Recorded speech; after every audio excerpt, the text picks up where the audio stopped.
அடுத்தவனுக்கு சொல்லும்போது நீ ஊழியமாக செய்யணும் ஈஸியாக சொல்லுவாங்க. ஆனால் தனக்குன்னு வரும்போது ரொம்ப விவரமாக இருப்பாங்க. அந்த இசை ஊழியத்தை தாங்குகிறதுக்கு ஆளே கிடையாது. விளைவு என்ன ஆயிடுச்சு? இசை ஊழியங்கள் பாதிக்கப்படுது. ஆள் இல்லாமல் இல்லை, திறமை இல்லாமல் இல்லை, ஆனால் அதை தாங்குகிறதற்கு ஆட்கள் இல்லை. இது இலவசம்னு சொல்லி டேபிள் மேலே வச்சேன்னு வச்சுக்கோங்களேன், எனக்கு 100 கொடு, எனக்கு 100 கொடு, எனக்கு 100 கொடு, நாங்கள் இதை ஊழியமாக செய்ய போகிறோன்னு வாங்கிட்டு போயிடுவாங்க. இப்போ அந்த 15 ரூபாய் கொடுக்கறதுக்கு மனசு இல்லை. பணமோ எல்லாவற்றுக்கும் உதவுங்கிறத நாம் மறந்துடுறோம். இந்த நாளில் நாம் தியானிக்க போகிற வேத பகுதி பிரசங்கியின் புஸ்தகம் 10வது அதிகாரம் 19வது வசனம். பிரசங்கி 10:19.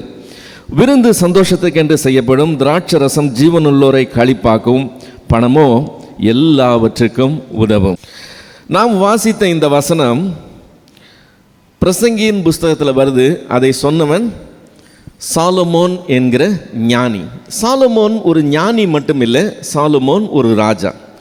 அவன் ஞானியும் ராஜாவும் மட்டும் இல்லை, அவனை போல பணக்கார அது வரைக்கும் யாருமே இருந்தது கிடையாது. சாலமோன் சாப்பிட்ற தட்டு முட்டு கூட என்னவா சுத்த பொன்னாய் இருந்துதான். வெள்ளியை எப்படி சேர்த்து வச்சானோ தெரியுமா? கற்களை போல சேர்த்து வச்சான. அவன் நாட்களில் வெண்கலம் ஒரு பொருளாக கருதப்படவே இல்லையா. அந்த மாதிரி அவன் கொளுத்த பணக்காரனாய் இருந்தான். இப்போ அவன் வாயிலிருந்து வர்ற வார்த்தை என்னது? விருந்து சந்தோஷத்துக்கென்று செய்யப்படும், திராட்சை ரசம் ஜீவனுள்ளோரை களிப்பாக்கும், பணமோ எல்லாவற்றுக்கும் உதவும் என்று சொல்லி. விருந்து செய்கிறதற்கு பணம் அவசியம் இல்லை? ஒரு சந்தோஷம், ஒரு சந்தோஷமான நிகழ்வு, அந்த சந்தோஷத்துக்கு நம்ம விருந்து பண்ணணும்னு நினச்சோம்னா சந்தோஷத்துக்கு காசு வேண்டாம். ஆனால் சந்தோஷத்தை கொண்டாடணும்னு சொன்னால், விருந்து பண்ணணும்னா காசு இல்லாமல் விருந்து பண்ண முடியாது. அதே மாதிரி திராட்சை ரசம் ஜீவன் உள்ளவரை களிப்பாக்குறது கரெக்டு தான். ஆனால் களிப்பாக்குற அந்த திராட்சை ரசத்தை வாங்கணும்னா பணம் இல்லாமல் கிடைக்காது. ஸோ பணமோ எல்லாவற்றுக்கும் உதவும் என்று சொல்லுகிறான். இந்த பணம் எல்லாவற்றுக்கும் உதவும்னு வேதத்தை பார்த்தா கற்றுக்கணும்னு அவசியம் கிடையாது. அது உலகத்தில் எல்லாருக்குமே தெரிஞ்ச விஷயம். பணத்தை பற்றி ஏராளமான பழமொழிகளே உண்டு. பணம் 10 செய்யும்னு சொல்லுவாங்க. பணம் பாதாள வரைக்கும் பாயுமா. பணம்னு சொன்னால் பிணம் கூட வாய் ஆணு திறகுமா. ஸோ அதனால் காசு எல்லாத்தையும் செய்யும். காசுக்கு அவ்வளோ வல்லமை இருக்கிறதுனால காசே தான் கடவுளடான்னு ஒருத்தன் பாட்டும் பாடியிருக்கிறான். ஸோ இந்த பணத்தை பற்றி வேதம் பணமோ எல்லாவற்றுக்கும் உதவுன்னு நம்ம வேதத்தை பார்த்து தான் கற்றுக்கணுன்ற அவசியம் இல்லை. அது உலகத்தில் எல்லாருக்கும் தெரிஞ்ச விஷயம். வேதத்தை பார்த்து கற்றுக்கொள்ளுகிற காரியம் என்னன்னு சொன்னால், இந்த பணத்தை பற்றி எச்சரிப்புகள் நிறையா இருக்குது. நம்முடைய ஆண்டவர் உவமைகள் சொல்லும்போது, விதைக்கிறவன் ஒருவன் புறப்பட்டான்னு சொல்லி ஒரு உவமை சொல்கிறார். நம்ம இதை மத்திய 13வது அதிகாரத்தில் பார்க்குறோம். அந்த விதைக்கிறவன் ஒருவன் புறப்பட்டான், அந்த சில விதைகள் முள்ளுள்ள இடத்துல விழுந்தது, அது அதனால் முளைக்காமல் போச்சுன்னு சொல்கிறார். அந்த முள் வளர்ந்து அதை நெருக்கி போட்டுதுன்னு சொல்கிறாரு. அது அவர் எதுக்கு ஒப்புமையாக சொல்கிறாருன்னு சொன்னாக்க 3 காரியம் சொல்கிறாரு. அதில் ஒன்று என்னன்னு சொன்னால் ஐஸ்வர்யத்தின் மயக்கம்னு சொல்கிறார். வசனம் நம்மளே கனி கொடாமல் போகிறதுக்கு காரணத்தில் ஒன்று என்னவா? ஐஸ்வர்யத்தின் மயக்கம். அது 13வது அதிகாரம் 22வது வசனத்தில் பார்க்கிறோம். பவுல் தீமோத்தேயுக்கு எழுதும்போது தன்னுடைய முதல் நிருபம் 6வது அதிகாரம் 10வது வசனத்தில் பண ஆசையை பற்றி சொல்லும்போது அது எல்லா தீமைக்கும் வேறாக இருக்குன்னு சொல்லி எச்சரிக்கிறதை நம்ம பார்க்கிறோம். அது மட்டும் இல்லை, எபேசியருக்கு எழுதும்போது பவுல் இன்னும் கொஞ்சம் வித்தியாசமாக சொல்கிறத பார்க்குறோம். எபேசியர் 5வது அதிகாரத்தில் 5வது வசனத்தில் அவன் விக்கிரக ஆராதனைன்னு ஒரு வார்த்தை வருது. அந்த வார்த்தை விக்கிரக ஆராதனைக்காரனை பற்றி சொல்லலை, பொருளாசைக்காரராகிய விக்கிரக ஆராதனைக்காரர் என்று சொல்லியிருக்கு. இவங்க தேவனுடைய ராஜ்யத்தை சுதந்திரிக்கிறது இல்லைன்னு சொல்லியிருக்கு. இப்போ பொருளாசை என்கிறது ஒரு விக்கிரக ஆராதனைக்கு சமமான ஒரு காரியம் என்று சொல்லி வேதம் நமக்கு எச்சரிக்கிறதை நம்ம பார்க்கிறோம். இந்த நாளில் நாம் பணமோ எல்லாவற்றுக்கும் உதவும் என்று சொல்லி வேதம் சொல்லுது. நாம் வேதத்தை கொஞ்சம் கவனித்து பார்த்து வேதத்திலிருந்து 2 காரியம் கற்றுக்கொள்ள போகிறோம். பணத்தை பற்றி நாம் செய்யக்கூடியது, செய்ய வேண்டியது ஒன்று இருக்குது, செய்யக்கூடாதது, தவிர்க்கப்பட வேண்டியது ஒன்று இருக்குது. அந்த 2 காரியம் என்னன்னு சொல்லி பார்க்க போகிறோம். முதலாவது நாம் செய்ய வேண்டியது என்ன? பணமோ எல்லாவற்றுக்கும் உதவும் அப்படின்னு சொல்லும்போது, பணம் இருந்தால் தான் எதையுமே செய்ய முடியும். நீங்கள் பெரிய பரிசுத்தவானாக இருக்கலாம். டீ கடையில் போய் டீ குடிச்சிட்டு நான் பரிசுத்தவான் சார்னு சொன்னால் போயிட்டு வாங்கன்னு அவர் சொல்ல மாட்டார். நீங்கள் பரிசுத்தவான், சந்தோஷம், நல்ல காரியம். ஆனால் குடித்த டீக்கு என்ன செய்யணும்? காசை கொடுத்துட்டு வெளியே போகணும். ஸோ டீ குடிக்கணும்னா கூட நம்முடைய பரிசுத்தம், நீதி உள்ள வாழ்க்கை இதெல்லாம் அங்கே செல்லுபடி ஆகாது. பாக்கெட்லேருந்து காசு எடுத்து கொடுத்தா தான் டீ கூட குடிக்க முடியும். இதுதான் நடைமுறையில் இருக்கிற உண்மை. அதை தான் வேதம் சொல்லுது, பணமோ எல்லாவற்றுக்கும் உதவும் என்று சொல்லி. இப்போது நாம் செய்ய வேண்டிய காரியம் என்னன்னு சொன்னால், பணத்தை எந்த அளவுக்கு மதிக்கணுமோ அந்த அளவுக்கு அதை மதிக்கிறவர்களாக இருக்கணும். உலகம் பணத்தை அளவுக்கு அதிகமாய் மதிக்குது. நாம் அதை மதிக்க வேண்டிய அளவில் மதிக்கணும். மதிக்க வேண்டிய அளவில் மதிக்கணும்னு சொன்னால், ஒரு சின்ன உதாரணம் சொன்னால் அது புரிஞ்சிடும். ஒரு செருப்பு வாங்கியிருக்கீங்கன்னு வச்சுக்கோங்க, ரொம்ப காஸ்ட்லியான செருப்பு, ஒரு 10,000 ரூபா தான் அதுக்கு விலை. 10,000 ரூபாய்க்கு செருப்பு வாங்கிட்டு அந்த செருப்பை நான் எப்படி வெளியில் கழட்டி போடுறதுன்னு சொல்லிவிட்டு அதை ஒரு பையில் போட்டு கூடவே கொண்டாந்து உங்கள் பக்கத்தில் வச்சுக்கிட்டு இருந்தீங்கன்னா என்ன சொல்லுவாங்க? அது 10,000 ரூபா செருப்பாக இருக்கலாங்க, ஆனால் செருப்பு எங்கே இருக்கணுமோ அங்கே தான் இருக்கணும். ஸோ நான் அதை அளவுக்கு அதிகமாக மதிக்க முடியாது. அதுக்காக காடு, மேடு, சேறு, சகதி எல்லா இடத்துலையும் அதை போட்டு புரட்டி எடுக்க முடியுமா? அப்படி அதை நான் மிஸ்யூஸ் பண்ண முடியாது. 10,000 ரூபா செருப்புனா அதுக்குள்ள மரியாதை இருக்குது. அதை போடுற இடத்துக்கு தான் போடணும். அதை வச்சு பாதுகாக்க வேண்டிய விதத்தில் நாம் பாதுகாக்கணும். அதுக்காக தலைமையில் தூக்கி வச்சு நான் அதை கொண்டாட முடியாது. அது செருப்பு. ஸோ மதிக்க வேண்டிய விதத்தில் மதிக்கணும், அதுக்காக மதிக்காமல் இருக்கக்கூடாது. உலகம் பணம் இருந்தால் போதும்னு நினைக்குது, பணத்தை கடவுளாக கும்பிடுது. ஆனால் விசுவாசிகள் மத்தியில் ஒரு ப்ராப்ளம் இருக்குது, பார்த்துக்கங்க. அது மோஸ்ட்லி இந்த வளர்ந்து வர நாடுகளில் தான் இருக்குது. இப்போ மேலை நாடுகளில் அது கிடையாது. அது கொஞ்சம் நம்மளுடைய மனப்பான்மையிலேயே ஒரு சின்ன மிஸ்டேக் இருக்குது. நாம் அதை இன்றைக்கி கொஞ்சம் பார்த்து அதை மிஸ்டேக்குங்கிறத உணர்ந்து அதை நம்ம கரெக்ட் பண்ணிக்கிறதுக்கு என்ன செய்யணுமோ அதை செய்யணும். ஊழியமாக செய்யுங்கன்னு ஒரு வார்த்தை சொல்லுவாங்க, கேள்விப்பட்டிருக்கீங்களா? நம்ம எல்லாரும் யூஸ் பண்ணுவோம். பிரதர் அதை ஊழியமாக செய்கிறாருன்னா என்ன அர்த்தம்? அவர் அதுக்கு எந்த பிரதிபலனும் எதிர்பார்க்காம, ஊதியம் வாங்காமல் அதை செய்கிறதுக்கு பேர் நம்ம ஊழியமாய் செய்கிறது என்கிற வார்த்தை நம்ம பயன்படுத்துகிறோம். இப்போ பணமோ எல்லாவற்றுக்கும் உதவும் என்று சொல்லி வரும்போது, நாம் ஊழியமாய் செய்யுங்க, அதில் நீங்கள் எந்த வருமானம் எதிர்பார்க்காதீங்கன்னு சொல்லும்போது அதில் ஒரு சின்ன ப்ராப்ளம் வருது. நான் இலக்கிய ஊழியத்தில் இருக்கிற ஒரு ஸ்தாபனத்தில் நான் வேலை செய்கிறேன். உங்களுக்கு தெரியும், வேர்ட் ஆஃப் கிரைஸ்ட் என்கிற நிறுவனத்தில் வேலை செய்கிறேன். இப்போ நாங்கள் எங்களுடைய காரியங்களை நாங்கள் ஊழியம் என்று சொல்லி சொன்னால் அதை ஊழியம் என்று சொல்லி ஏற்றுக்கொள்ளவே மாட்டாங்க. பெரிய வாக்குவாதம்லாம் நடக்கும். ஏன்னா எங்களுக்கு வர கஸ்டமர்கள்லாம் ஊழியக்காரர் தான் நிறைய வருவாங்க. விசுவாசிங்க வர்றது ரொம்ப கம்மியாக இருக்கும். நிறைய பேர், ஒரு 70% கிட்ட ஊழியக்காரர் தான் நாங்கள் பார்ப்போம். இப்போ இந்த ஊழியக்காரர்கிட்ட நாங்கள் பேசும்போது நாங்கள் செய்கிறத ஊழியம் என்று சொல்லி சொன்னோம்னு சொன்னால் அவங்க அதை ஆச்சரியமாக பார்ப்பாங்க. அவங்களுக்கு அது கிரகிச்சிக்க முடியாது. அது எப்படி ஊழியம்னு சொல்லுவீங்க? இப்போ நாங்கள் ஒரு பைபிளை 10 ரூபாய்க்கு வாங்குகிறோம், 12 ரூபாய்க்கு விற்கிறோம். அதே இல்லை, நாங்கள் 2 ரூபாய் லாபம் பார்க்குறோம். பார்த்தீங்களா? அந்த 2 ரூபாய் லாபம் வர்றதுனால இது வர்த்தகம் செய்கிற இடம், ஊழியம் செய்கிற இடம் இல்லைங்கிறது அவங்களுடைய கணக்கு. ஸோ எந்த விதமான, நான் 10 ரூபாய்க்கே வாங்கி 10 ரூபாய்க்கே கொடுத்தேன்னு வச்சுக்கோங்களேன், அது பேர் என்னது? ஊழியம் அப்படின்னு சொல்லிடுறாங்க. இப்போ இந்த 10 ரூபாய்க்கு வாங்கி 10 ரூபாய்க்கு கொடுத்து அவர் எனக்கு சம்பளமும் கொடுத்து அங்கே வாடகையும் கட்டி அங்கே எலக்ட்ரிசிட்டி பில்லு கட்டி அங்கே டெலிஃபோன் பில்லு கட்டி எல்லா செலவையும் எப்படி பார்ப்பாரு? அது ஆகாத காரியம். எதுவுமே அப்படி நடக்காது. அதில் அந்த 2 ரூபாய் லாபம் வர்றதை அவங்க வர்த்தகம் என்று சொல்லி கணக்கு பண்ணுறாங்க. அப்போ ஊழியம் செய்கிறவங்க எல்லாம் எந்த விதமான வருமானமும் இல்லாமல் செய்கிறாங்கன்னு கணக்கு கிடையாது. எப்போவுமே எனக்கு ஒரு நியாயம், உங்களுக்கு ஒரு நியாயங்கிறது தான் நம்மளுடைய ஸ்டைல். இப்போ அடுத்தவனுக்கு சொல்லும்போது நீ ஊழியமாக செய்யணும் ஈஸியாக சொல்லுவாங்க. ஆனால் தனக்குன்னு வரும்போது ரொம்ப விவரமாக இருப்பாங்க. ஒரு பாஸ்டர்கிட்ட பேசிகிட்டு இருந்தேன். அவர் ஒரு சபை வச்சுருக்கிறாரு வெளியூரில். அவர்கிட்ட பேசிகிட்டு இருக்கும்போது ஒரு சென்னையிலேருந்து ஒரு பிரபலமான ஒரு ஊழியக்காரரை அவர் ஒரு 2 நாள் கூட்டத்துக்காக ஒழுங்கு பண்ணியிருக்கிறார். அந்த 2 நாள் கூட்டத்துக்கு ஒழுங்கு பண்ணும்போது இந்த சென்னையிலேருந்து வர்றவர் பாட்டு பாடி ஊழியம் செய்கிறவர். ஸோ இவர் பாட்டு பாடி ஊழியம் செய்கிறாருன்னா இவரோட இசைகளுக்கு உண்டான ஒரு குழுவோடு தான் வருவார். அவர் அந்த இன்ஸ்ட்ருமெண்ட்ஸ் எல்லாம் எடுத்துக்கிட்டு அதை ஒரு இதில் பேர் டெம்போ ட்ராவலரில் ஏற்றிக்கிட்டு இவங்க டீமாக தான் வருவாங்க. எங்கே போனாலும் அப்படி தான் போவாங்க. ஸோ இவர் போய் அவரை ஊழியத்துக்கு அழைச்ச உடனே அவர், ஐயா கூப்பிட்றீங்க, சந்தோஷம், வர்றேன். ஆனால் நாங்கள் வரணும்னு சொன்னால் இன்னென்னலாம் என்னோட வருவாங்க.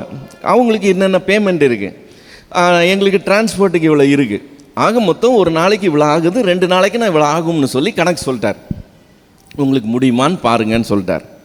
இப்போ இதை கேட்டுட்டு இந்த பாஸ்டருக்கு, பாருங்க பிரதர், ஊழியெல்லாம் இப்போ பிஸ்னஸாக மாறி போச்சு. இந்த ஆள் நான் ஊழியத்துக்கு கூப்பிடுறேன் போயிட்டு வாங்கன்னு சொல்லி அவர் ரேட்டு பேசுகிறாரு பிரதர். இது எப்படி, அது காலம் ரொம்ப கெட்டு போச்சுன்னு சொல்லி ரொம்ப வருத்தப்பட்டால் ரொம்ப நேரம் பேசிக்கிட்டு இருந்தார். சரி, நான் கம்முன்னு கேட்டுக்கிட்டே இருந்தேன். பேசி முடிச்சுட்டு டாபிக் மாறிடுச்சு. கொஞ்சம் நேரம் கழித்து அவர் சபைக்கு வந்துடுச்சு. அவர் சபைக்கு வந்து அவர் சொல்கிறாரு, இந்த ஜனங்க கொஞ்சம் கூட உணர்வே இல்லாத ஜனங்க பிரதர், வராங்க போகிறாங்க வராங்க போகிறாங்க. பாருங்க, இத்தனை ஏசி ஓடுது, இவ்வளவு கரண்ட் பில்லு வருது, மாதம் இதுக்கு மெயின்டெனன்ஸுக்கு மட்டும் இவ்வளோ செலவாகுது. கரண்ட் பில் இவ்வளவு, மெயின்டெனன்ஸ் இவ்வளவு, தண்ணி 4 வாரத்துக்கு நான் லாரியில் தண்ணி வர வச்சு இவங்களுக்கு தண்ணி கொடுக்கணும். ஸோ அதுக்கு இவ்வளோ செலவாகுது. இப்படியே ஒரு லிஸ்ட்டு போட்டார். ஆக மொத்தம் மாதம் சபைக்கு செலவு மட்டும் இவ்வளோ இருக்குது பிரதர். ஜனங்களுக்கு அது எண்ணமே கிடையாது. அன்றைக்கி என்ன போட்டாங்களோ அதே தான் இன்றைக்கும் போடுறாங்க. அவங்க பாட்டுக்கு போகிறாங்க அப்படின்னு புலம்ப ஆரம்பித்தார். இப்போது அடுத்தவருக்கு சொல்லும்போது அவர் காசு கேட்கக்கூடாதான், காசு எதிர்பார்க்கக்கூடாதான், ஊழியத்தை ஊழியமாய் விசுவாசத்தில் செய்யணுமா, அதெல்லாம் கர்த்தர் பார்த்துக்குவாருன்னு செய்யணுமா. ஆனால் இவருக்குன்னு வரும்போது இவர் உக்காந்து ஹெட்டிங் மாதிரியாக பிரித்து என்னென்ன செலவு இருக்குதுன்னு பார்த்து இந்த வருமானம் எவ்வளவு, செலவு எவ்வளவு, லாபம் எவ்வளவு, நஷ்டம் எவ்வளவுன்னு இவர் கணக்கு பண்ணுவாராம். ஆனால் இது ஊழியமா அது ஊழியம் இல்லையா? எப்படி கதை? ஸோ தனக்குன்னா ஒன்று, மற்றவங்களுக்குன்னா ஒன்றுங்கிறது இதில் ஒரு இதாக முரணான ஒரு காரியமாக இருக்குது. ஆக மொத்தம் என்ன நடக்குதுன்னு சொன்னால், ஊழியத்தில் எதுவும் கொடுக்கக்கூடாது, தானாக நடக்கணும் அப்படின்னு சொல்லி எதிர்பார்க்குறாங்க. கர்த்தர் தருவார், கர்த்தர் சந்திப்பார், கர்த்தரை நம்பி செய்யுங்க, கர்த்தருடைய கிருபை இருக்கும், நீங்கள் கர்த்தர் மேலே விசுவாசித்து செய்யணும், இப்படியே சொல்லி காரியங்களை நடப்பிக்கிறதை நம்ம பார்க்குறோம். இது பெரிய பாதிப்புகளை உண்டு பண்ணுகிற காரியமாக இருக்குது. என்ன மாதிரி பாதிப்புகள்லாம் உண்டு ஆகுதுன்னு நீங்கள் நினைக்கிறீங்க? இப்போ நான் இலக்கிய ஊழியத்தில் இருக்கிறதுனால நான் அதிலேருந்தே எக்ஸாம்பிள் சொல்கிறேன். இப்போ நம்ம கையில் பரிசுத்த வேதாகமம்னு பைபிள் வச்சுருக்கிறோம்ல, நீங்கள் கடைக்கு வந்து பார்த்தீங்கன்னு சொன்னால் இந்த பைபிளில் நிறைய வெரைட்டி இருக்குது. ஆங்கில வேதாகமத்துக்கு போனீங்கன்னு வச்சுக்கோங்களேன், நம்மளது ஒன்றுமே கிடையாது. அந்த அளவுக்கு அதில் இன்னும் அதிகமான வெரைட்டி இருக்குது. இப்போ ஏன் தமிழில் அந்த மாதிரி வெரைட்டியான பைபிள்ஸை கொண்டு வரலன்னு கேட்பாங்க. ஏன் அந்த மாதிரி கொண்டு வரல? அதெல்லாம் ரொம்ப பிரயோஜனமாக இருக்குமே, அதில் நிறைய ஸ்டடி மெட்டீரியல்ஸ் இருக்குது. நீங்கள் ஸ்டடி பைபிள்ஸ்னு போனீங்கன்னு வச்சுக்கோங்களேன், தமிழில் ஸ்டடி பைபிள் ஒரு 2-3 தான் இருக்குது. ஆனால் ஆங்கிலத்தில் போனீங்கன்னா அது ஒரு கடல் மாதிரி, எல்லா விதத்துலையும் நீங்கள் ஸ்டடி பைபிள் பார்க்கலாம். இப்போ நீங்கள் வந்து மூல பாஷையில் என்ன சொல்லியிருக்கு அப்படின்னு தெரியணும்னு சொன்னால் ரொம்ப கஷ்டமே கிடையாது. இன்டர்லீனியர் ஸ்டடி பைபிள்னு ஒன்று இருக்குது. அதில் ஆங்கிலத்தில் கொடுத்துருப்பாங்க, அடுத்து மூல பாஷையில் கொடுத்துருப்பாங்க. பழைய ஏற்பாடாக இருந்தால் எபிரேய மொழியில் இருக்கும், புதிய ஏற்பாடாக இருந்தால் கிரேக்க மொழியில் இருக்கும். அதுக்கு அடுத்தது அதுக்கு என்ன, அதாவது அதை நீங்கள் ஆங்கிலத்தில் படிக்கணும்னா நமக்கு அந்த ஒரிஜினல் தெரியாதுல்ல, ஆனால் நம்மளால் படிக்க முடியாது. ஸோ நம்ம படிக்கிறதுக்காக அதுக்கு டிரான்ஸ்லிட்ரேஷன் கொடுத்துருப்பாங்க. ஆங்கிலத்திலேயே அதை நீங்கள் எழுத்துக்கூட்டி வாசிக்கிறதுக்கு 3வது லைன் வரும். 4வது லைனில் ஒவ்வொரு வார்த்தைக்கும் என்ன அர்த்தம்னு கொடுத்துருப்பாங்க. எவ்வளோ யூஸ்ஃபுல்லாக இருக்குன்னு பாருங்கள். அதனுடைய விலை 5000 ரூபாய். இப்போ ஆங்கிலம் தெரிஞ்சவங்க தான் அதை பயன்படுத்த முடியும். ஆங்கிலம் தெரியாதவங்களுக்கு அது பிரயோஜனம் கிடையாது. ஏன் தமிழ் அதை கொண்டு வரல? இப்படியெல்லாம் நிறைய கேள்விகள் கேட்பாங்க. ஆங்கிலத்தில் இருக்குது, தமிழில் இல்லை. அதனால் ஆங்கிலம் தெரிஞ்சவங்க, ஆங்கில வேதாகமம் பயன்படுத்துகிறவங்க, ஆங்கில ஸ்டடி மெட்டீரியல்ஸ் யூஸ் பண்ணுறவங்களுக்கு வேத அறிவு நிறையா இருக்குது. வெறும்ன தமிழ் மட்டும் படிக்கிறவங்களுக்கு, தமிழ் பைபிள் மட்டும் யூஸ் பண்ணுறவங்களுக்கு அதிகமான வேத அறிவு இல்லைங்கிறது நம்ம எங்கே போனாலும் பார்க்கலாம். ஏன் தமிழில் கொண்டு வரல? நீங்கள் என்ன நினைக்கிறீங்க ஏன் கொண்டு வரலன்னு? வாங்கிறதுக்கு ஆள் கிடையாது. காசு இல்லைன்னு நினச்சிக்காதீங்க, காசு இருக்கு. ஆனால் இதை வாங்குகிறதுக்கு மனசு இல்லை. வாங்குகிறதுக்கு மனசு இல்லை. அதை எழுத்து செய்கிறதுக்கு ஆள் இல்லைன்னு நினச்சிக்காதீங்க, ஆள் இருக்கு. ஆனால் அதை வாங்குகிறதுக்கு ஆள் இல்லாததுனால எடுத்து செஞ்சு அது பிரயோஜனமே கிடையாது. இது ஒரு பரிதாபமான விஷயம். இப்போ இந்த இன்டர்லைனியர் பைபிள்னு சொன்னேன்ல, அதனுடைய விலை என்ன நினைக்கிறீங்க? 5000 ரூபாய். 5000 ரூபாய்க்கு பைபிளான்னு சொல்லி ஷாக் அடித்த மாதிரி வச்சுட்டு போயிடுவாங்க. இவங்கள பொறுத்த வரைக்கும் பைபிள்னா எவ்வளோக்கு வாங்கணும் தெரியுமா? 500 ரூபா பட்ஜெட். இப்போ தான் 500 ரூபாய்க்கு வந்திருக்கிறாங்க. கொஞ்ச நாளைக்கு முன்னாடி 300 ரூபாயில் இருந்தாங்க, இப்போ 500 ரூபாய்க்கு வந்திருக்கிறாங்க. 500 ரூபாய்க்குள்ளே இருக்குந்தா அதுதான் பைபிள் வாங்கணும். அதுக்கு மேலே வாங்கினா வேஸ்ட், வாங்கக்கூடாது. அப்படியெல்லாம் செய்யக்கூடாது. சரி, நீங்கள் வாங்கலைன்னா என்ன நடக்கும்னா அந்த ஊழியம் கெட்டு போயிடும். இதை நம்ம செலவாய் பார்க்கிறோம். இதை வாங்கினா நமக்கு செலவு, இதை வாங்கினா நம்மக்கிட்ட இருந்து பணம் போகுதுன்னு நினைக்கிறோம். இல்லை, அது ஒரு ஊழியம். அந்த ஊழியத்தை நாம் வாங்குகிறதுனால நம்ம என்ன செய்கிறோம்? தாங்குகிறோம்.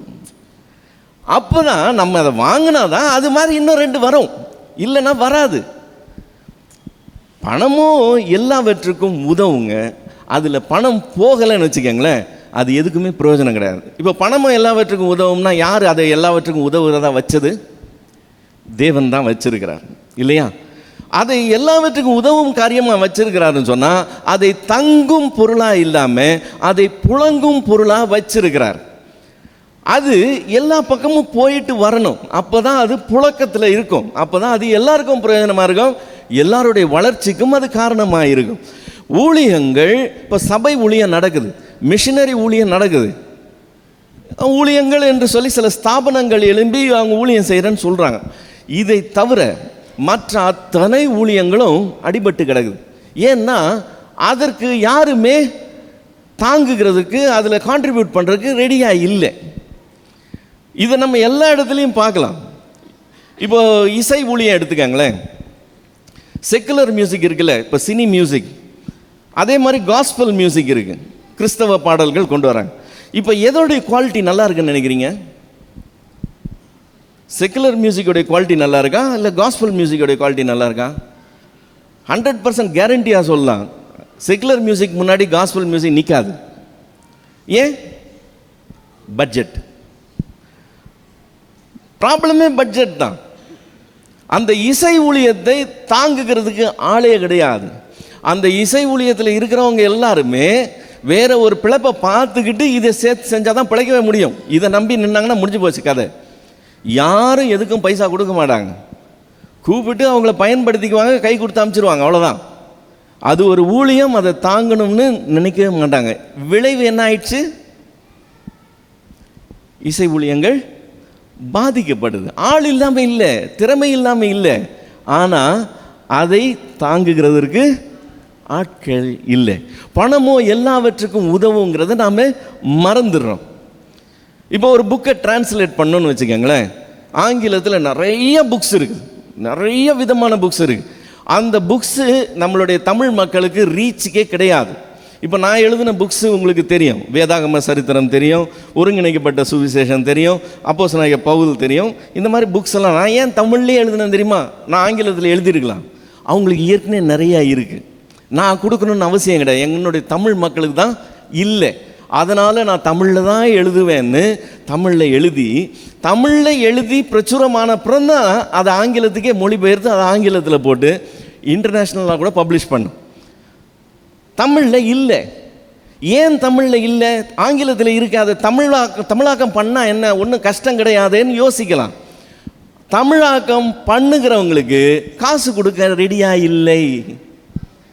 ஒரு பேஜுக்கு இவ்வளவுன்னு சார்ஜ் பண்ணுவாங்க, டிரான்ஸ்லேட்டர் ஒரு பேஜுக்கு இவ்வளவுன்னு சார்ஜ் பண்ணுவாங்க. நீங்கள் அந்த பேஜுக்கு அவ்வளோ கொடுத்தீங்கன்னு வச்சுக்கோங்களேன், குவாலிட்டியான டிரான்ஸ்லேஷன் இருக்கும், அதில் ஒரு ப்ரொஃபஷ்னலிசம் இருக்கும். அதுக்கு பதிலாக ரிட்டையர் ஆன டீச்சர், ரிட்டையர் ஆன கவர்மெண்ட் ஆஃபீஸர், இவங்க இங்கிலீஷ் தெரிஞ்சால் போதும், இவங்களெல்லாம் கூப்பிட்டு உட்கார வச்சு, பிரதர் நம்ம எல்லாம் சேர்ந்து ஊழியம் செய்யலாம், இதை கொஞ்சம் டிரான்ஸ்லேட் பண்ணி கொடுங்க, நீ டிரான்ஸ்லேட் பண்ணுன்னு சொல்லி கொடுத்தா, டிரான்ஸ்லேட் பண்ணுறவங்க டிரான்ஸ்லேட் பண்ணுறது வேற, சும்மா இங்கிலீஷ் தெரிஞ்சவங்களாம் டிரான்ஸ்லேட் பண்ணுறது வேற. இப்போ ஆங்கிலத்தில் ஒரு சொற்றொடர் சொல்கிறேன்னு, ஒரு இடியம், அது என்ன சொல்லுதுன்னா, ஹீ கிக் த பக்கெட் அப்படின்னு சொல்கிறது. ஹீ கிக் த பக்கெட் அப்படின்னா, நான் அந்த தமிழில் மொழி பெய்கிறதுக்கு அவன் ஒரு பக்கெட்டை எட்டி உதைத்தான்னு எழுதக்கூடாது. ஆக்சுவலாக ஹீ கிக் த பக்கெட்னா அவன் மண்டையை போட்டான்னு அர்த்தம். அதனுடைய அர்த்தத்தை தான் நான் டிரான்ஸ்லேட் பண்ணணும், அப்படியே வார்த்தையை டிரான்ஸ்லேட் பண்ணக்கூடாது. வார்த்தையை டிரான்ஸ்லேட் பண்ணனா முடிஞ்சு போச்சு கதை. இப்போ இப்படி விஷயம் தெரியாதவங்க கிட்ட கொடுத்து சும்மா செய்கிறதுக்கு யார் கிடைப்பாங்க, இதை ஊழியமாக செய்கிறதுக்கு யார் கிடைப்பாங்கன்னு சொல்லி எல்லார் தலையிலையும் கொஞ்சம் கொஞ்சத்தை கட்டிட்டு நம்ம பண்ணோம்னா ப்ராடக்ட் என்னாகும், சுத்தமாக பிரயோஜனமே கிடையாது. ஜாய்ஸ் மேயர் எழுதின 2 புஸ்தகம் டிரான்ஸ்லேட் ஆகி பிரிண்ட்டுக்கு போகிறதுக்கு முன்னாடி என்கிட்ட வந்துச்சு, பிரதர் இது எப்படி இருக்குன்னு பாருங்கன்னு சொன்னார். ஒரு பேராகிராஃப் கூட வாசிக்க முடியல, கொடுமை. அது அர்த்தமே வேற, இவங்க எழுதியிருக்கிறதே வேற. நான் சொன்னேன் இது ரொம்ப மோசமாக இருக்கேன்னு சொன்னேன். அதை அப்படியே கரெக்ட் பண்ண முடியாதான்னு கேட்டாங்க. இல்லை கரெக்ட் பண்ண முடியாதுன்னு சொன்னேன், ஃபுல்லாக ரீட்ரான்ஸ்லேட் பண்ணி தான் செய்யணும். டைம் இல்லை பிரதர், அதுக்கெல்லாம் டைம் இல்லை, அப்படியே ஒரு பாலிஷ் அடிச்சு கொடுத்துருங்க, நம்ம பிரிண்ட்டுக்கு அனுப்பிச்சிருவோம்னு சொன்னாங்க. அது பிரிண்ட்டுக்கு போயிடுச்சு, இன்றைக்கி புக்காக வந்து ஷெல்ஃபில் உட்காந்துருக்கு. இங்கிலீஷ் படிக்க தெரிஞ்சவங்களுக்கு தான் தெரியும் இதில் இருக்கிறது ஒன்றும் இல்லைன்னு சொல்லி. இப்போ தமிழில் நமக்கு ப்ராடக்ட் கையில் இருக்குது, அந்த ப்ராடக்ட் என்னவா இல்லை, தரமான ஒரு ப்ராடக்டாக இல்லை. ஏன் தெரியுமா, அந்த பேஜுக்கு இவ்வளவுன்னு பே பண்ணுறதுக்கு ரெடியாக இல்லை. அது ஒரு ஊழியமாகவே யாரும் பார்க்குறது இல்லை.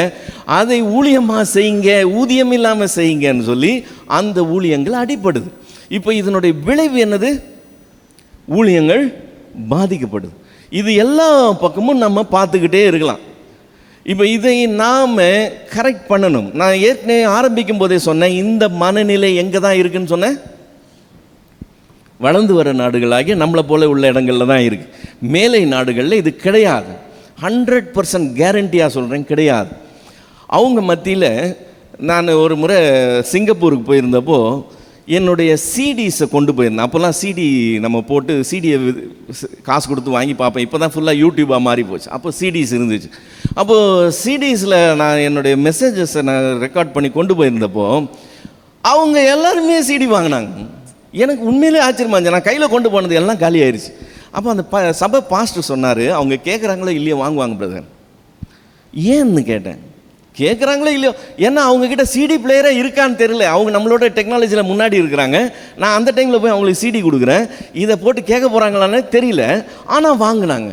அவர் சொன்னார், அவங்க அப்படி தான், இதை சிடிக்காக வாங்கலை, உங்கள் முகத்துக்காக வாங்கலை, நீங்கள் ஒரு ஊழியம் செய்கிறீங்க, அந்த ஊழியத்தை தாங்கணும்னு அவங்க நினைக்கிறாங்க, அதில் சின்ன பங்காய் அவங்க அதை செய்கிறாங்க. ஸோ அவங்க சந்தோஷமாக வாங்குவாங்கன்னு சொன்னார். அதே மாதிரி வேதாகம சரித்திரத்தை நான் கிண்டலில் போட்டேன், அமேசான் கிண்டலில் போட்டேன். போட்டப்போ எனக்கு சிலர் சொன்னாங்க, நீங்கள் ஃப்ரீயாகவே போடுங்க, அதை அவங்க ஃப்ரீயாக யூஸ் பண்ண மாட்டாங்க, அது பார்ப்பாங்க, நல்லா இருந்ததுன்னு சொன்னால் நல்லா பண்ணியிருக்கிறாருன்னு சொல்லி ஒரு கான்ட்ரிபியூஷன், வாலண்டரி கான்ட்ரிபியூஷன் கொடுப்பாங்க, இனாமாய் பயன்படுத்த மாட்டாங்கன்னு சொன்னார். சரி, அந்த ஊழியத்தை தாங்கணும். இப்போ தாங்கணும்னு சொல்லி கொடுக்கும்போது அந்த ஊழியம் எப்படி நடக்கும்னு நினைக்கிறீங்க? சூப்பராக நடக்கும். நீங்கள் மேலை நாடுகளில் இந்த தொய்வை பார்க்க முடியாது. இப்போ நான் சொன்னேன்ல, என்னுடைய புக்கை நான் இங்கிலீஷ்க்கு டிரான்ஸ்லேட் பண்ணி இன்டர்நேஷ்னலாக பப்ளிஷ் பண்ணேன்னு சொன்னேன் பார்த்தீங்களா. அந்த இன்டர்நேஷ்னலாக பப்ளிஷ் பண்ணும்போது ஆத்தருக்கு கான்ட்ராக்ட் உண்டு. அந்த கான்ட்ராக்ட் சைன் பண்ணி தான் அது பிரிண்ட்டுக்கு போகுது.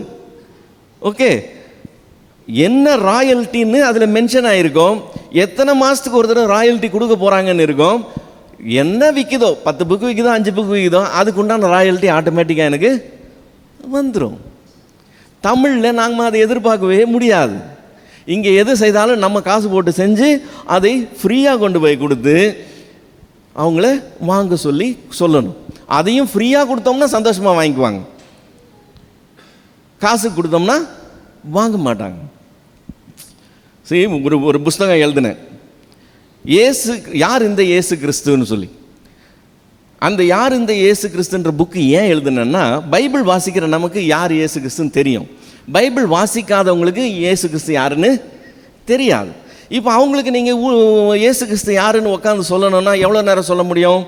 ஒரு 5 நிமிஷம் 10 நிமிஷம் கிடைக்கிறது பெரிய விஷயம், நம்ம ஃபுல்லாக விளக்கி சொல்ல முடியாது. ஸோ நம்ம யாருக்கிட்டையாவது காஸ்பல் சொல்கிறோம், கர்த்தரை பற்றி சத்தியம் சொல்கிறோம்னு சொன்னால் சொல்லிவிட்டு இந்த புஸ்தகத்தை வாசித்து பாருங்கன்னு அந்த புக்கை கையில் கொடுத்துட்டு வந்தோம்னா அது யார் இந்த இயேசு கிறிஸ்துங்கிறத ஃபுல்லாக சொல்லி அந்த இயேசு கிறிஸ்துவை நீ ஏற்றுக்கொள்ளுகிறது எத்தனை அவசியம் என்கிறத சொல்லி அவங்களுக்கு காஸ்பலை கரெக்டாக சொல்கிற ஒரு புக்கு. இதை பிரசுரம் பண்ணுறதுக்கு 20 ரூபா, ஒரு புக்குக்கு எவ்வளவு செலவு? 20 ரூபா. அதில் 5 ரூபாயை நானே ஏற்றுக்கொள்கிறேன். 20 ரூபா 5000 புக்கு அடித்தா, 5000 புக்கு அடித்து அதில் 5 ரூபா நான் ஏற்றுக்கிறேன். அப்போ எவ்வளோ நான் செலவு பண்ணுறேன்? 25,000 ரூபா நான் காசு போட்டு கொடுக்குறேன். இப்போ அந்த புக்கை நாங்கள் 15 ரூபாய்க்கு விற்கிறோம். ஆக்சுவல் ரேட் என்னது? அசல் ரேட்டு 20 ரூபா. அதை நாங்கள் 15 ரூபாய்க்கு கொடுக்குறோம். எடுக்கிறதுக்கு ஆளே கிடையாது, இன்றைக்கி அது கட்டுக்கட்டாக அப்படியே சும்மா கிடக்குது. ஆனால் அந்த 15 ரூபாயை நானே ஏற்றுக்கிட்டு இது இலவசம்னு சொல்லி டேபிள் மேலே வச்சேன்னு வச்சுக்கோங்களேன், எனக்கு 100 கொடு, எனக்கு 100 கொடு, எனக்கு 100 கொடு, நாங்கள் இதை ஊழியமாக செய்ய போகிறோன்னு வாங்கிட்டு போயிடுவாங்க. இப்போ அந்த 15 ரூபா கொடுக்கறதுக்கு மனசு இல்லை. அதை எடுத்து இப்படி அப்படி திருப்பி பார்த்துட்டு வச்சுட்டு போயிடறான், 15 ரூபா கொடுக்கணுமேன்னு சொல்லி. இதுதான் நம்முடைய மனநிலையாக இருக்குது. இதனால் ஊழியங்கள் பாதிக்கப்படும். நாம் பணத்தை அதிகமாய் மதிக்கிறது தேவையில்லை, உலகம் செய்கிற மாதிரி நம்ம செய்ய வேண்டாம். ஆனால் பணத்தை மதிக்க வேண்டிய விதத்தில் மதித்து அது இல்லைன்னா ஊழியங்கள் நடக்காதுங்கிறத நாம் தெளிவாக பார்க்கணும், இல்லைன்னா நடக்காது. ஸோ இந்த பணத்தை மதிக்கணுங்கிற ஒரு ஸ்டெப்லேருந்து அடுத்ததுக்கு போவோம்.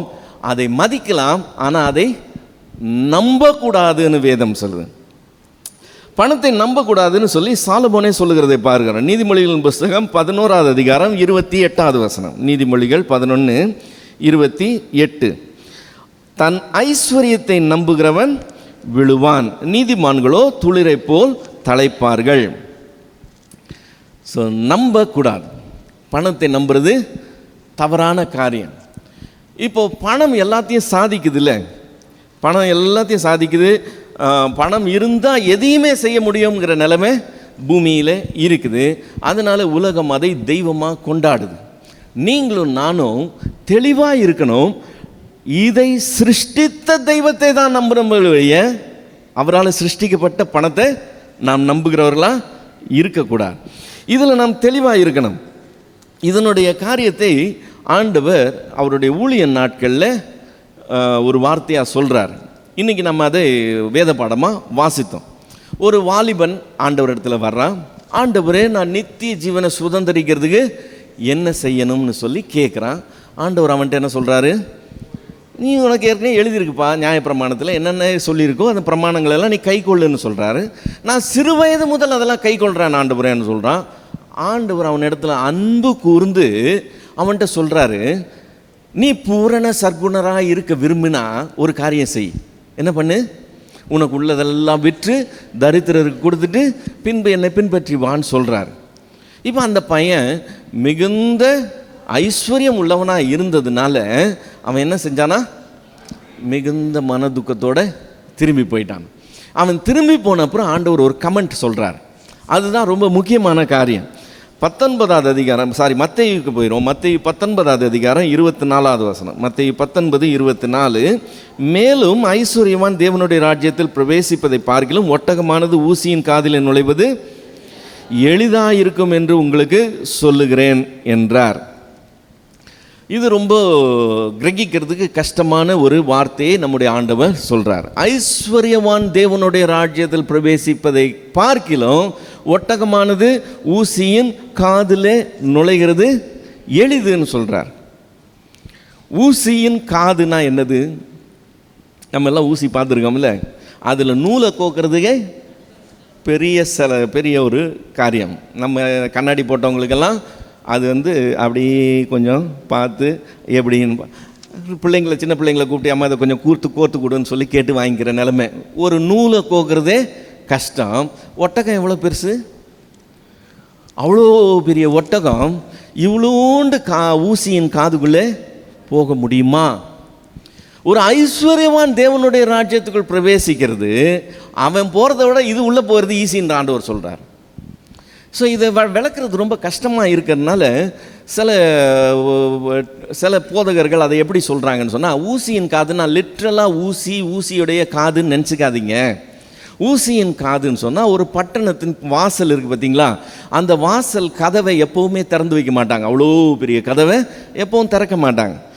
மனுஷரும் மிருகங்களும் போகிறதுக்கு ஒரு சின்ன ஒரு டோர் இருக்கும். அந்த பெரிய கதவுலேயே சின்ன பகுதி ஒன்று இருக்கும். அந்த சின்ன பகுதியை தான் திறந்து வச்சுருப்பாங்க. ஸோ இவர் என்ன சொல்கிறாங்க, ஊசியின் காதுன்னு சொல்கிறது அந்த சின்ன டோர் தான்.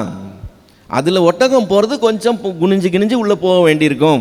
அதை தான் அப்படி சொன்னாங்க பிரதர். இந்த சின்ன ஊசி இல்லைன்னு சொல்லி அதை கொஞ்சம் எக்ஸ்பிளைன் பண்ணிட்டு போகிறதுக்கு ட்ரை பண்ணுறாங்க. இதை இப்படி எக்ஸ்பிளைன் பண்ணிட்டாங்கல்ல. மத்தேயு 23 அதிகாரம் 24 வசனத்தில் ஆண்டவர் மறுபடியும் ஒட்டகத்தை பற்றி பேசுகிறார். அங்கே சொல்லும்போது சொல்கிறார், மத்தேயு 23:24, நீங்கள் கொசுக்கள் இல்லாதபடி வடிகட்டிட்டு எதை முழுங்குறீங்கன்றாரு? ஒட்டகத்தை முழுங்குறீங்கன்றார். இப்போ ஊசியின் காதுன்னா நீ பட்டணத்தின் வாசலில் பற்றி பேசிட்டோம். இப்போ ஒட்டகத்தை முழுங்குறதை பற்றி சொன்னோம்னா இதை எப்படி எக்ஸ்பிளைன் பண்ணுறது? லிட்ரலாக உள்ளது லிட்ரலாக தான் எடுக்க வேண்டியிருக்கும். ஆண்டவர் ஊசியின் காதை பற்றி பேசுகிறார். அது ஊசியின் காது தான். இது இம்பாசிபிள். அந்த அளவுக்கு இம்பாசிபிளாக ஒரு ஐஸ்வர்யவான் தேவனுடைய ராஜ்யத்துக்குள்ளே போகிறது. அப்போ யார் தான் போவாங்க? இல்லை, இது ஏற்றுக்கொள்ள முடியாத ஒரு காரியம். இதுக்கு ஒரு விளக்கம் இருக்குது. அந்த விளக்கத்தை நம்முடைய ஆண்டவரே கொடுக்குறார். அது வேதத்தில் அப்படி லைட்டாக மறைச்சி வைக்கப்பட்டிருக்கு. தேடுறவங்களுக்கு மட்டும்தான் கிடைக்கிற மாதிரி அதில் டிசைன் பண்ணப்பட்டிருக்கு. நமக்கு 4 சுவிசேஷம் இருக்குது. மத்தேயு, மார்க்கு, லூக்கா, யோவான் 4 சுவிசேஷம் இருக்குது. அதில் மத்தேயு, மார்க்கு, லூக்கா அந்த 3 சுவிசேஷங்களும் ஏறக்குறைய ஒரே மாதிரி இருக்கிற சுவிசேஷங்கள். அது ஒரு சிமிலாரிட்டி இருக்கும். அதனால் இந்த 3 சுவிசேஷங்கள் நம்ம வாசிக்கும் போது ஏற்கனவே கேட்டதே நம்ம கேட்குறது மாதிரி திரும்ப வரும். நம்ம மத்தேயு முடிச்சுட்டு மார்க் வரும்போது இது ஏற்கனவே கேட்ட மாதிரி இருக்கும். 2த்தையும் முடிச்சுட்டு லூக்காவுக்கு போகும்போது அப்படியே கண்டினியூ ஆகிற மாதிரி இருக்கும், ரிப்பீட் ஆகிற மாதிரி இருக்கும். இப்போ நம்ம மத்தேயு 19 அதிகாரம் 16 26 வரைக்கும், மார்க்கு 10 அதிகாரம் 17 27 வரைக்கும், லூக்கா 18 வசனத்துலேருந்து 27 வரைக்கும் இதே சம்பவத்தை பற்றி 3 பேரும் பேசுகிறாங்க. சரிங்களா? இப்போ நீங்கள் ரெகுலராக பைபிள் வாசிக்கிறீங்க, மத்தேயு படிச்சிட்டிங்க, மார்க் படிக்க ஆரம்பிக்கும் போதே இதில் உள்ளதெல்லாம் சேர்ந்து வர மாதிரி இருக்கிற மாதிரி இருக்குது. நீங்கள் கொஞ்சம் வேகமாக படிப்பீங்க. லூக்கா வரும்போது இன்னும் கொஞ்சம் ஸ்பீடாக போயிட்டு முடிச்சுட்டு போயிடுவீங்க. ஆண்டவர் இதுக்குண்டான எக்ஸ்பிளனேஷன் எப்படி வச்சுருக்கிறாருன்னு சொன்னால், மத்தேயு, மார்க்கு, லூக்கா 3த்துலேயும் சொல்லிவிட்டு மத்தேயிலையும் மத்தேயிலையும் லூக்காலையும் இல்லாததை மத்தியில் இருக்கிற மார்க்கில் வச்சிருக்கிறாரு. மார்க்கில் 10வது அதிகாரத்தில் 9வது அதிகாரத்தில் 10வது அதிகாரத்தில் 23வது வசனம் 25வது வசனம், மார்க் 10:23 நான் வாசிக்கிறேன். அப்பொழுது இயேசு சுற்றி பார்த்து தம்முடைய சீஷரை நோக்கி, ஐஸ்வர்யம் உள்ளவர்கள் தேவனுடைய ராஜ்யத்தில் பிரவேசிப்பது எவ்வளவு அரிதாக இருக்குது. இப்போ இந்த 23ம் 25ம் நீங்கள் மத்தேயிலையும் பார்க்கலாம், லூக்காலையும் பார்க்கலாம். ஓகே, அப்போ 3 சுவிசேஷத்தில் இந்த 2 வார்த்தை வந்துடுது. இல்லாத வார்த்தை, நடுவில் வச்ச வார்த்தை, மறைச்சி வைக்கப்பட்ட வார்த்தை, இந்த 2 வசனங்களுக்கு நடுவில் இருக்குது. 24வது வசனம் என்ன சொல்லுது? சீஷர்கள் அவருடைய வார்த்தைகளை குறித்து ஆச்சரியப்பட்டார்கள். இயேசு பின்னும் அவர்களை நோக்கி, பிள்ளைகளே, ஐஸ்வர்யத்தின் மேல் நம்பிக்கையாக இருக்கிறவர்கள் தேவனுடைய ராஜ்யத்தில் பிரவேசிக்கிறது எவ்வளவு அரிதாக இருக்கிறது. ஒட்டகமானது ஊசியின் காதில் நுழைவதை பார்க்கிறோம், ஐஸ்வர்யவான் தேவனுடைய ராஜ்யத்தில் பிரவேசிப்பது அரிதாக இருக்கு. இப்போ அர்த்தம் என்னன்னு விளங்கிருச்சா? இது மத்தேயுல இல்லை, லூக்கால இல்லை, மார்க்கில் தான் இருக்குது. அதுலேயும் இடையில இருக்குது. நம்ம வாசிக்க ஆரம்பிக்கும் போதே ஏற்கனவே கேட்டது மாதிரி இருந்தால் நம்ம டக்குன்னு ஜம்ப் பண்ணி போயிடுவோம். அங்கே தான் அது மறைச்சி வைக்கப்பட்டிருக்கு. இப்போ ஆண்டவர் என்ன சொல்கிறாரு, ஐஸ்வர்யவான்கள் என்று சொல்லி எல்லாரையும் இல்லை, அதில் ஐஸ்வர்யத்தை நம்புகிறவர்கள் இருக்காங்க பாருங்க, அவங்க தேவனுடைய ராஜ்யத்துக்குள்ளே போகிறது கஷ்டம்னு சொல்கிறார். இப்போ இந்த வாலிபன் இப்படி போனதுக்கப்புறம் சொல்கிறார். இப்போ இந்த வாலிபனை பற்றி தான் பேசுகிறாருன்னே வச்சுக்கோமே. அவனை பார்த்தோன்னா அவர் ஆச்சரியப்பட்டு சொல்கிறாரு, என்ன எவ்வளவு அரிதாக இருக்குப்பான்னு சொல்லி சொல்கிறார். இப்போ இந்த வாலிபனை இருக்கிறதெல்லாம் விற்றுட்டு கொடுத்துடுவான்னு சொல்கிறாரு. அவன் திரும்பி போயிட்டான். ரொம்ப பொருளாசைக்காரன் நினைக்கிறீங்களா? அவனை ரொம்ப மோசமானவன், காசு பண்ணனா விட மாட்டான் அப்படின்னு நினைக்கிறீங்களா? சப்போஸ் இதே வார்த்தையை ஆண்டவர் உங்ககிட்ட சொன்னார்னு வச்சுக்கோங்க, உனக்கு இருக்கிறதெல்லாம் விற்றுட்டு வந்துரு, நீ பரலோகராஜ்யம் போகலான்னு சொன்னார்னா எத்தனை பேர் மடமடன்னு இருக்கிறதெல்லாம் விற்றுட்டு தரித்திரம் கொடுத்தா நீங்கள் என்ன ஆயிடுவீங்க? நீங்களும் தரித்திரர் ஆயிடுவீங்க. எத்தனை பேர் அதுக்கு ரெடியாக இருப்போம்? ஸோ அவன் செஞ்சது ஒன்றும் பெருசாக இல்லை, நம்மளை பார்த்து சொல்லியிருந்தாலும் நம்மளும் கூட மனசுக்கு வருத்தப்பட்டிருப்போம். இப்போது அது அவன் செஞ்சது கரெக்டு தான்ற மாதிரி தெரியுது இல்லை? ஆண்டவர் சொல்கிறது ஏன் சொல்கிறாருன்னு சொன்னால், அந்த வாலிபன் அன்னைக்கு நைட்டு சாக போகிறான்றதை ஆண்டவர் வெளிப்படுத்தி, எப்பா இன்னைக்கு நைட்டு உன் ஆத்மா எடுத்துக்கொள்ளப்பட போகுது, நீ உனக்கு இருக்கிறதெல்லாம் விற்று தரித்திரர் கொடுத்துட்டேன்னா நீனு இன்றைக்கி நைட்டு சாகும்போது நித்திய ஜீவனுக்குள்ளே போயிடலான்னு சொல்லியிருந்தாருன்னு வச்சுக்கோங்களேன். அவன் அன்றைக்கி நைட்டு சாக போகிறோன்ற விஷயம் தெரிஞ்சது தான் எல்லாத்தையும் விற்கிறது யோசிக்க வேண்டிய விஷயமா, செய்யக்கூடிய காரியமா? இப்போ அன்னைக்கு தான் லாஸ்ட்டுன்னு சொன்னால் எதுவும் தேவையில்லை. ஆனால் தொடர்ந்து இன்னும் இருக்க போகிறோம்னா எது தேவை? காசு தேவை. இப்போ அவன் ஐஸ்வர்யவானாக இருந்ததுனால இல்லை, ஐஸ்வர்யத்தை நம்புகிறவனாக இருக்கிறாங்கிறத ஆண்டவர் அங்கே காண்பிக்கிறார். இப்போ நமக்கு கூட இன்றைக்கி தான் உனக்கு லாஸ்ட்டு இதை செய்யன்னு சொன்னால் நமக்கு செய்கிறது சுலபமாக இருக்கும். ஆனால் நம்ம இன்னும் 10-20 வருஷம் இருக்க போகிறோம், நம்மக்கிட்ட இருக்கிறதெல்லாம் கொடுத்துட்டு எப்படி இருக்கிறதுங்கிறது தான் கொஸ்டின். நம்ம யாரை நம்புகிறோங்கிறது அங்கே கேள்வியாக வருது. நாம் தேவனை நம்புகிறோமா அல்லது ஐஸ்வர்யத்தை நம்புகிறோமா? ஐஸ்வர்யத்தை நம்புகிறவர்கள் தேவனுடைய ராஜ்யத்துக்குள் பிரவேசிக்கிறது அரிதாக இருக்கிறது. ஒட்டகமானது ஊசியின் காதில் நுழைவதை பார்க்கலாம், ஐஸ்வர்யத்தை நம்புகிறவங்க உள்ளே போகிறது கஷ்டம். இப்போ பாருங்கள், காசு இல்லாதவங்க தேவனை ஈஸியாக நம்புவாங்க. சங்கீதங்களின் புஸ்தகம் 10வது சங்கீதம் 14வது வசனம், சங்கீதம் 10:14, அதை பார்த்திருக்கிறீரே, உபத்திரவத்தையும் குரோதத்தையும் கவனித்திருக்கிறீரே, நீர் பதில் அளிப்பீர். ஏழையானவன் தன்னை உமக்கு ஒப்புவிக்கிறான், திக்கற்ற பிள்ளைகளுக்கு சகாயர் நீரே. இப்போ ஏழையானவன் என்ன செய்கிறானா? தன்னை கர்த்தருக்கு ஒப்புவிக்கிறானா. ஐஸ்வர்யவான் என்ன செய்வானா? நீதிமொழிகள் 18வது அதிகாரம் 11வது வசனம், நீதிமொழிகள் 18:11, ஐஸ்வர்யவானுடைய பொருள் அவனுக்கு அரணான பட்டணம், அது அவன் எண்ணத்தில் உயர்ந்த மதில் போல் இருக்கும். அதுதான் அவனுக்கு கான்ஃபிடென்ஸே. இது இருக்குது, அதனால் பிரச்சனை இல்லை, என்கிட்ட இதெல்லாம் இருக்குது, அதனால் நம்மக்கிட்ட எந்த பிரச்சனை வராதுங்கிறது தான் கான்ஃபிடென்ஸ். இந்த கான்ஃபிடென்ஸ் ஏழையானவனுக்கு இல்லை, அவன் கர்த்தரை தான் சார்ந்து இருக்கிறான். இப்போ இது ரெண்டுத்தையும் புரிஞ்சுக்கணும்னு சொன்னால் 2 காட்சியை நான் உங்கள் முன்னாடி வைக்கிறேன். நான் டாக்டர்கிட்ட போகிறேன், டாக்டர் என்னை செக் பண்ணிவிட்டு எனக்கு ஏதோ பெரிய வியாதியை கண்டுபிடிச்சிட்டார். இப்போ இந்த வியாதினால் நான் சாக போகிறேன்.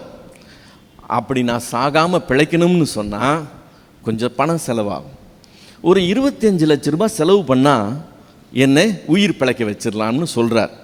வேறு வழி இல்லை, இந்த மாதிரி செலவு பண்ணால் தான் நீ உயிர் பிழைக்க முடியும்னு சொல்லிட்டார். இப்போ எனக்கு அவ்வளோ வசதி கிடையாது, எனக்கு இருக்கிறதெல்லாம் விற்றா கூட 5 லட்சமோ 7 லட்சம் தேடுறது கஷ்டம். இப்போ 25 லட்சம் இருந்தால் தான் என்னை பிழைக்க வைக்க முடியும். என் குடும்பத்தார் அதை கொடுக்கறதுக்கு ரெடியாக இருந்தால் கூட அவங்கக்கிட்ட இல்லை. அவங்கெல்லாம் ஐயோ என்ன செய்கிறதுன்னு சொல்லி யோசிக்கிறாங்க. இப்போது ஜெபம் பண்ணுறாங்க. இப்போ நாங்கள் ஜெபம் பண்ணுறோம். எப்படி ஜெபம் பண்ணுவோன்னு யோசித்து பாருங்கள். அதை கற்பனையாக காட்சியாக கொண்டு வந்து பாருங்கள். கையில் இவ்வளவு தான் இருக்குது, வேறு இல்லை, ஆனால் இவ்வளவு தேவை. அப்போது ஆண்டவர் தான் காப்பாற்றணும், ஆண்டவர் எப்படியாவது வழி திறக்கணும்னு அந்த ஜெபத்தை கண்ணு முன்னாடி கொண்டு வந்துடுங்க. அப்படியே அடுத்த காட்சிக்கு போவோம். இப்போ டாக்டர் என்ன செக் பண்ணிட்டாரு, 25 லட்சம் செலவாகும்னு சொல்லிட்டார். எனக்கு எஸ்பி அக்கௌண்ட்லேயே 50 லட்ச ரூபா கிடக்குது. எனக்கு இது ஒரு பெரிய இஷ்யூவே கிடையாது, நான் ஒரே செக்கில் அதை எழுதி கொடுத்துட்டு போயிட முடியும். இப்போ நான் டாக்டர்கிட்ட என்ன சொல்லுவேன்னு நினைக்கிறீங்க? என் ஒய்ஃப் என்ன சொல்லுவான்னு நினைக்கிறீங்க? டாக்டர், காசு பற்றி பிரச்சனை இல்லை, எவ்வளவு செலவானாலும் பரவாயில்லை, நீங்கள் செய்யுங்க டாக்டர்னு சொல்லுவாங்க. ரைட், ஆப்ரேஷனுக்கு டேட் ஃபிக்ஸ் பண்ணுறாங்க, நான் அட்மிஷனுக்கு போகிறேன். அட்மிஷனுக்கு வீட்டிலேருந்து கிளம்பும்போது ஜோம் பண்ணாமல் போவேனா? ஜோம் பண்ணிட்டு தான் போவேன். என்னன்னு ஜோம் பண்ணுவேன்? அது ஒரு காட்சியை கண்ணு முன்னாடி கொண்டு வந்துடுங்க. அங்கே கதறி ஜோம் பண்ணுறது ஒரு காட்சியை வச்சுக்கோங்க, இங்கே ஃபார்மாலிட்டிக்காக ஜோம் பண்ணுறது காட்சியை வச்சுக்கோங்க. நம்பிக்கை எப்படி இருக்குன்னு தெரியுதுங்களா? காசு இருக்கிறவங்களுக்கு காசை தாண்டி தேவன் மேலே நம்பிக்கை வைக்கிறது அத்தனை சுலபம் கிடையாது. அவங்க கண்ணு முன்னால் இது அரணான பட்டணமாக இருக்கும், எனக்கு இது இருக்குது, என்னால் இதை செய்ய முடியும்னு சொல்லி நம்பிக்கை எல்லாம் இது மேலேயே இருக்கும். நான் சாதிச்சிருவேன், எனக்கு இது வந்துடும், என்னால் இது செய்ய முடியும்னு சொல்லி ஆண்டவர் அதை தான் காஷன் பண்ணுறார். உனக்கு இருந்தாலும் சரி இல்லைனாலும் சரி, நீ யார் மேலே தான் நம்பிக்கை வைக்கணுமா? கர்த்தர் மேலே தான் நம்பிக்கை வைக்கணும். இப்போ காசை தாண்டி கர்த்தர் மேலே நம்பிக்கை வைக்கிறதுங்கிறது சுலபமான காரியம் கிடையாது. அதனால தான் சொல்கிறார், ஐஸ்வர்யத்தை நம்புகிறவர்கள் தேவனுடைய ராஜ்யத்துக்குள் பிரவேசிக்கிறது அரிதாக இருக்கிறது, ஐஸ்வர்யவான்கள் தேவனுடைய ராஜ்யத்துக்குள் போவதை காட்டிலும் ஒட்டகமானது ஊசியின் காதில். ஐஸ்வர்யத்தின் இருக்கிறவங்க தாங்க அவனுக்கு அது மேலே நம்பிக்கை வரும், இல்லாதவனுக்கு எப்படி நம்பிக்கை வரும்? இல்லை, இல்லாதவனுக்கு கொஸ்டினே கிடையாது, அவன் தேவனை நம்பி இருப்பான். ப்ராப்ளமே அங்கே தான் வருது. இப்போது நம்மக்கிட்ட காசு இருந்தால் நான் இதை செஞ்சிடலாம். ஸோ காசு இருந்தால் பிள்ளையை படிக்க வச்சிடலாம், காசு இருந்தால் பிள்ளைக்கு நல்ல இடத்துல கல்யாணம் பண்ணி கொடுக்கலாம், காசு இருந்தால் பிள்ளைங்களை நல்லா செட்டில் பண்ணலாம், அவங்களுடைய ஃப்யூச்சரை நம்ம நல்லபடியாக பண்ணலாம். எப்படி ஆகிலும் கொஞ்சம் காசு சேர்த்தா நல்லா இருக்குமேன்னு தேடுறவங்க தான் அதிகம். இல்லை, எதுக்காக நம்ம இவ்வளோ கஷ்டப்படுறோன்னு நினைக்கிறீங்க? சாப்பிடாம தூங்காமல் ஓடி ஓடி உழைச்சி எதுக்காக? எப்படியாகிலும் கொஞ்சம் காசு சேர்த்துட்டா அந்த காசை வச்சு நம்ம இதை செய்யலாம் அதை செய்யலான்னு சொல்லி வாஞ்சித்து தேடுகிறோம். பணம் இருந்தால் சாதிக்கலாம் என்று சொல்லி மனசு சொல்லுது, நம்ம போகிறோம். இதுலேயே ரொம்ப வசதிப்பட்டவங்க இருக்கிறாங்க, இல்லை, நல்ல வசதியோடு இருக்கிறாங்க, அவங்க அதை தேட வேண்டிய அவசியம் கிடையாது, ஏற்கனவே இருக்குது. ஏற்கனவே இருக்கிறவங்க அதை கொடுக்க மாட்டாங்க, அதை என்ன செய்வாங்க? சேஃப்டி பண்ணுவாங்க. இது நம்ம கொடுத்து நம்ம ஓட்டாண்டி ஆக முடியாதுன்னு சொல்லி பணத்தை அவர்கள் தங்களுக்குள்ளே பத்திரப்படுத்துறது எப்படி, அந்த பணத்தை வச்சு இன்னும் எப்படி செய்யலாம், அதில் தான் இருப்பாங்களோ இல்லையா, அவங்களுடைய காரியம் அதை விட்டு வெளியே வராது. ஸோ இல்லாதவங்க தேடுவாங்க, இருக்கிறவங்க அதை பாதுகாப்பாங்க. பைபிளில் ஒரு வேத பகுதி இருக்கு. பவுல் தீமோத்தேயுக்கு எழுதின முதல் நிருபத்தில் 6வது அதிகாரத்தில் நம்ம 10வது வசனத்தில் பார்க்குறோம், பண ஆசை எல்லா தீமைக்கும் வேறாக இருக்குன்னு சொல்லி. இப்போது 11வது வசனத்துலேருந்து 6வது அதிகாரம் 6லிருந்து 11 வரைக்கும் உள்ள வேத பகுதியில் பணத்தை தேடுறாங்க பார்த்தீங்களா? எப்படியாகிலும் கொஞ்சம் சேர்த்துட்டா அதை வச்சு நம்ம இதை செஞ்சிடலாம்னு சொல்லி நினச்சி போகிறாங்கல்ல, அவங்கள பற்றி பேசுகிற வார்த்தை, அவங்களுக்கு சொல்லுகிற ஆலோசனை 6லிருந்து 11 வரைக்கும். அடுத்தது 17லிருந்து 19 வரைக்கும் அடுத்த ஆளுக்கு சொல்கிறது, ஏற்கனவே ஐஸ்வர்யம் இருக்கிறவங்க என்ன செய்யணும்னு சொல்கிறது. இப்போ இங்கே சொல்லப்பட்ட வசனங்களை நம்ம ஒரு தடவை பொறுமையாக வாசிக்கலாம். 6லிருந்து 11 வரைக்கும் வாசிக்கிறேன். போதும் என்கிற மனதுடனே கூடிய தேவ பக்தியே மிகுந்த ஆதாயம். யாருக்கிட்ட சொல்கிறா? வேணும் வேணும்னு தேடிக்கிட்டு இருக்காங்க பாருங்க, அவங்க கிட்ட சொல்கிறான், நீ வேணும் வேணும்னு தேடாது, போதும் என்கிற மனதுடனே கூடிய தேவ பக்தி உடையவனாயிரு, அதுதான் மிகுந்த ஆதாயம். உலகத்தில் நாம் ஒன்று கொண்டு வந்ததும் இல்லை, இதிலிருந்து ஒன்று கொண்டு போவதும் இல்லை என்பது நிச்சயம். உண்ணமும் முடுக்கவும் நமக்கு உண்டாயிருந்தால் போதும் என்று இருக்க கடவோம். ஐஸ்வர்யவான்கள் ஆக விரும்புகிறவர்கள், நீ எப்படியாவது கஷ்டப்பட்டு இந்த லெவலுக்கு வந்துடணும், எப்படியாவது கஷ்டப்பட்டுன்னு சொல்லிட்டு இருக்கீங்களே, அந்த ஐஸ்வர்யம் ஆக வேண்டும் என்று விரும்புகிறவர்கள் சோதனையிலும் கண்ணியிலும் மனுஷரை கேட்டிலும் அழிவிலும் அமிழ்த்துகிற மதிகேடும் சேதமுமான பலவித இச்சைகளிலும் விழுகிறார்கள். நிறைய விதமான ரிஸ்க் எடுப்பாங்க, நிறைய இடத்துல அவங்க நெளிஞ்சு வளைஞ்சு போகணுன்னு பார்ப்பாங்க, எப்படி ஆகிலும் அதை சாதிக்கணும்னு சொல்லி, எப்படி ஆகிலும் அதை அடையணும்னு சொல்லி. ஸோ அதில் ஜாக்கிரதையாக இருங்க. அவங்க அதில் விழுகிறாங்க. பண ஆசை எல்லா தீமைக்கும் வேறாக இருக்கிறது. சிலர் அதை இச்சித்து விசுவாசத்தை விட்டு வழுவி அநேக வேதனைகளால் தங்களை குத்தி கொண்டிருக்கிறார்கள். நீயோ தேவனுடைய மனுஷனே என்று சொல்லி ஆரம்பிக்கிறோம். இப்போது பெரிய கிளாசிஃபிகேஷன் வருது. உலகத்தில் உள்ளவங்க தேவனுடைய மனுஷங்கன்னு சொல்லி கிளாசிஃபிகேஷன். இப்போ இந்த போதனையை உலகத்தில் உள்ளவங்களுக்கு சொல்ல முடியாது. அவங்க அப்படி தான் இருப்பாங்க. பணத்தை அவங்க தெய்வமாக கும்பிடுறாங்க. அது இருந்தால் போதுன்னு நினைக்கிறாங்க. நீங்களும் நானும் அதை தெய்வமாக கும்பிடாம தேவனை தேடுகிறவர்களாக இருக்கிறதுனால, நீயோ தேவனுடைய மனுஷனே இவைகளை விட்டு ஓடி நீதியையும் தேவபக்தியையும் விசுவாசத்தையும் அன்பையும் பொறுமையையும் சாந்த குணத்தையும் அடையும்படி நாடு. இதுதான் ஆலோசனை. யாருக்கு? தேடுறவங்களுக்கு. எனக்கு இன்னும் வேணும், இன்னும் அப்படியாவது இன்னும் கொஞ்சம் வேணும்னு சொல்லி தேடுறவங்களுக்கு பவுலினுடைய ஆலோசனை இதுதான். இது இருந்தால் போதும்னு இருங்க. எது இருந்தால் போதும்? ஒரு முறை இன்னும் என் கூட ஒருத்தர் பைக்கில் ஏறி வந்தார். அப்போது தொண்ணு பேசிகிட்டே வந்தார். பைக் ஓட்டும்போது பின்னாடி இருந்து பேசினா கொஞ்சம் கேட்குறது கஷ்டம். அதில் வேறு நான் ஃபுல் மாஸ்க் ஹெல்மெட் போட்டிருக்கேன். ரொம்ப ஸ்பீடாக வேறு ஹைவேயில் வரும். ஆனால் இந்த மனுஷன் பேசிக்கிட்டே இருக்கிறார், எஃப்எம் மாதிரி. இவர் பேசிக்கிட்டே இருந்த ஒரு டாபிக் என்ன வந்துச்சுன்னு சொன்னால், திடீர்னு எப்படி ஆகிலும் கொஞ்சம் காசு சேர்த்துட்டா போதுங்க, எப்படி ஆகிலும் கொஞ்சம். ஒரு தடவை சொன்னார், 2 தடவை சொன்னார், 3 தடவை சொன்னார். நான் கம்முன்னு இருந்தேன். திரும்ப சொன்னோடனே எவ்வளவு இருந்தால் போதும்னு கேட்டேன். ரேடியோ ஆஃப் ஆயிடுச்சு. கொஞ்ச நேரத்துக்கு சுப்புன்னு இருந்தார். கொஞ்சம் நேரம் கழித்து சொன்னார், அதுதான் ஐயா தெரியலன்னு சொன்னார். அதுதான் தெரியாது. எப்படியாகிலும் இவ்வளோ இருந்தால் போதும்னு போகிறோம் பாருங்களா, அப்புறம் தான் அது இருந்தால் போதும், இன்னும் இது இருந்தால் போதும்னு ஓடும்.